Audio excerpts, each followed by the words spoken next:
सब भैया लोग के वंदे मातरम। तो हम लोग गीता पे चर्चा करते रहे कि भगवान श्री कृष्ण कहते हैं कि जिस अयुक्त पुरुष के हृदय में अयुक्त पुरुष के हृदय में आनंद नहीं होती, खुशी नहीं होती, बुद्धि नहीं होती। अयुक्त पुरुष के हृदय में तो हम लोग एक उदाहरण से समझे कि एक पिता है, उसका बच्चा बीमार है और डॉक्टर ने कह दिया कि बचेगा नहीं, तो पिता अनुनय कर रहा है, विनय कर रहा है डॉक्टर से, अपने बच्चे को बचाने की गुहार कर रहा है। लेकिन एक छोटे से पत्र ने ये साबित कर दिया कि ये उसका बच्चा नहीं है, किसी और का बच्चा है। तो ये भावना पल भर में बदल गई। अब वो पिता अपने बच्चे को ज़हर देने के लिए तैयार है, उसका गला दबाने के लिए तैयार है। तो भावना बदल गई तुरंत, अभी तक दूसरी भावना थी, अब तुरंत दूसरी भावना आ गई। तो ये जो भावना है, ये मेरे अपने होने की भावना, मेरे अपने होने का भ्रम, इसकी भगवान श्री कृष्ण बात कर रहे हैं। तो इसी पर कल चर्चा हुई, आगे बढ़ते हैं। मशहूर लेखक टॉलस्टॉय, उन्होंने एक कहानी लिखी कि एक जमींदार साहब थे और उनके पुत्र का किसी वाद-विवाद हो गया किसी तरह से लेकर के, या क्रोधित हो गए होंगे जमींदार साहब, और वो बच्चा घर छोड़ के भाग गया। कुछ दिन बाद जब जमींदार साहब वृद्ध हो गए, तो उन्होंने पेपरों में विज्ञापन दिया, हर जगह अपने अनुचरों को भिजवाया कि पता लगाओ मेरा बच्चा कहाँ है। पेपरों में विज्ञापन प्रकाशित हुआ। तो उनके पुत्र ने कुछ दिन बाद उनको एक पत्र लिखा कि आप इतना आग्रह कर रहे हैं, अनुनय कर रहे हैं, विनय कर रहे हैं, रिक्वेस्ट कर रहे हैं, तो मैं घर आ रहा हूँ फला-फला दिन, फला-फला ट्रेन से। अब जमींदार साहब देहात में और स्टेशन दूर, तो उस दिन वो निकले अपनी बग्घी से और स्टेशन पहुँचे तो पता लगा कि गाड़ी 2 घंटे पहले आ चुकी है। तो उन्होंने अपने अनुचरों से कहा, अपने नौकरों से कहा, जाओ गाँव और पता लगाओ, पहुँचा कि नहीं पहुँचा। अब चूँकि रात हो गई थी, वो धर्मशाला में पहुँचे और उन्होंने कहा कि मुझे कमरा चाहिए। मैनेजर ने कहा कि हमारे पास कोई कमरा इस वक़्त खाली नहीं है। तो उन्होंने कहा, देखो मैं ज़मींदार हूँ इस गाँव का, मुझे चाहिए, तुम कैसे व्यवस्था करते हो ये तुम जानो। मैनेजर ने कहा कि अभी थोड़ी देर पहले एक भिखमंगा टाइप का लड़का आया हुआ है, उसको बाहर हटवा देते हैं, आपको अंदर कर देते हैं। ज़मींदार ने कहा, तुम कुछ भी करो, मुझे तो कमरा दो। अब उस लड़के को बाहर कर दिया गया। अब वो लड़का रात में ठंड से काँप रहा है और एक बार आया। ज़मींदार साहब पास, उसने कहा कि आप मुझे कमरे में थोड़ी देर रहने दीजिए, बाहर बहुत ठंड लग रही है। ज़मींदार ने मैनेजर को बुलाया और डाँट करके उसको फिर भगा दिया गया।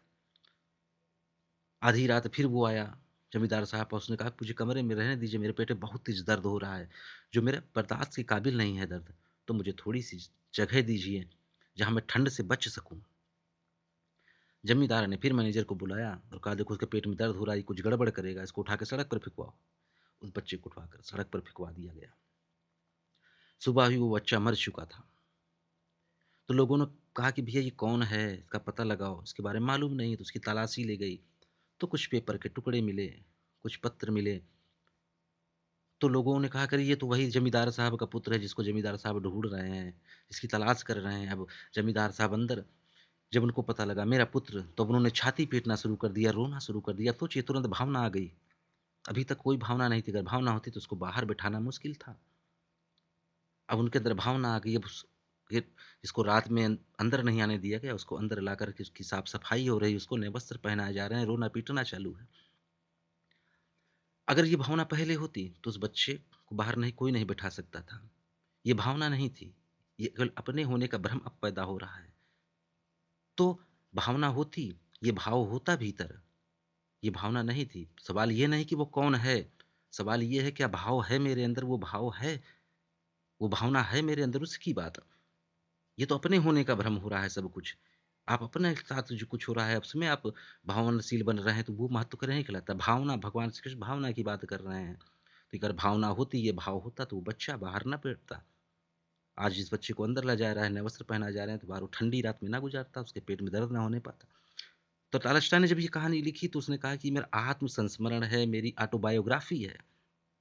क्योंकि मैं समझता था कि मेरी माँ भावनाशील महिला हैं। जब मैं छोटा था, मैं उनके बगल में सीट पर बैठता था, नाटक देखने जाता था, ड्रामा देखने जाता था, तो वो रोती थीं। अब वो चूँकि शाही परिवार की थीं, टॉलस्टॉय साहब एक शाही परिवार के व्यक्ति थे। तो वो लिखते हैं कि जब वो रोती थीं, तो 10-12 रुमाल, 8 रुमाल इतने खराब हो जाते थे और नौकर बगल में रुमाल लेके खड़े रहते थे, एक भीगता, दूसरा थमा देते। तो मैं बगल में बैठकर सोचता था कि मेरी माँ बहुत ही भावनाशील महिला हैं। लेकिन जब मैं बड़ा हुआ, तो मैंने देखा कि बाहर एक कोच खड़ा रहता था, बग्घी लेकर 6 घोड़ों से जुती हुई बग्घी रहती थी और कोचवान को सख्त हिदायत थी कि वो बग्घी के अगल-बगल कहीं भी नहीं जाएगा, बग्घी पर ही बैठा रहेगा क्योंकि कब उनका मन हो जाए, जाने का थिएटर छोड़ के जाने का, नाटक छोड़ के जाने का, तो वो ढूँढना ना पड़े कोचवान को, तो सख्त हिदायत थी, चाहे बर्फ गिरे, चाहे ठंड पड़े, तुम उसी पर बैठोगे। तो वो लिखता है कि मैंने अपनी आँखों से देखा, जब मैं बड़ा हुआ, कभी-कभी ऐसा होता था कि कोचवान ठंड से मर जाता था। और उसको उठा कर के फेंक दिया जाता था और नए व्यक्ति को वहाँ बैठाया जाता था।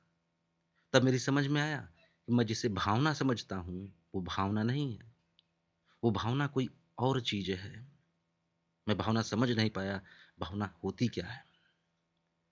आज समय कम है तो इतनी ही बात होगी, लेकिन बहुत प्यारा चैप्टर, बहुत अच्छा चैप्टर है ये। काश सबके अंदर भाव आ जाए, सब भावनाशील हो जाएँ। तो भगवान श्री कृष्ण सबसे बड़े मनोवैज्ञानिक मैं उनको मानता हूँ। फ्रायड को मैं महत्व देता हूँ निश्चित रूप से। आज के युग में फ्रायड हुए हैं लेकिन वो बराबरी का दर्जा नहीं ले सकते जो श्री कृष्ण लेते हैं। तो मनोविज्ञान अगर कोई जानता है इस मनुष्य की तो वो भगवान श्री कृष्ण, वो उनके जैसा कोई होने वाला नहीं। लाजवाब, बेमिसाल,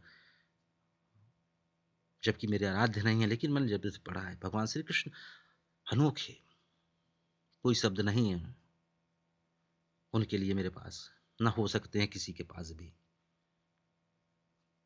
उनके ऊपर उँगली तो ज़रूर उठ जाती है लेकिन कोई समझने वाला, ऐसे लोगों को समझा ही नहीं जा सकता है। तो आप कुछ भी कह दीजिए, गोपियों के साथ जोड़ दीजिए, कुछ भी कह दीजिए, वो आपकी मानसिकता है। वंदे मातरम। फिर आगे बात होगी, सुनिएगा ज़रूर।